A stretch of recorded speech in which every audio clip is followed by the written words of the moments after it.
Hello， 各位大家好，我係馬中寶，歡迎收睇呢一集與馬同伴賽後重點分享。本集內容純屬個人觀點及分享，並不構成任何建議。喜歡我頻道嘅朋友，記得訂閱、點讚同埋分享。2026年2月1號星期日，沙田草地 B+2 跑道，場地掛牌為好地，想分享下。場次394，四班1000米，6號馬綠茵明珠，孭127磅，11檔起步，出閘笨拙，呢場慢步速，最後500一直受困，完全冇跑過，拉斯兩步自動湧上，加入備忘馬名單。場次395，五班1200米，9號馬盛世威風，孭130磅，9檔起步，出閘搶前，由頭放到落篤。5班快過4班標準時間，加入備忘馬名單。場次397，四班1200米，5號馬金絲大俠，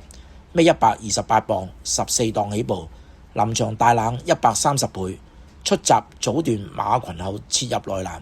入彎包尾，直路跟馬尾望空唔到，最後50湧上。5班快過4班標準時間，加入備忘馬名單。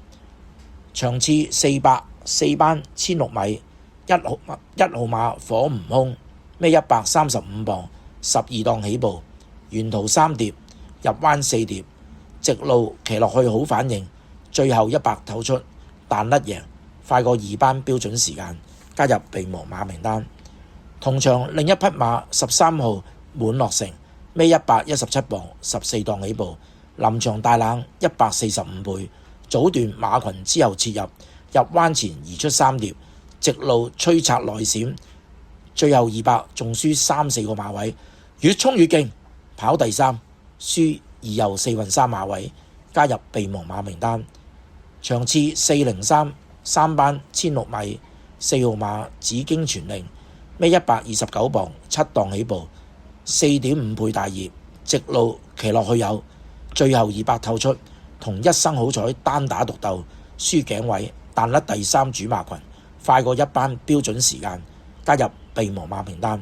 好啦，我馬中寶繼續透過賽事影片揾備忘馬俾大家，記得訂閱、點讚同埋分享，下次見。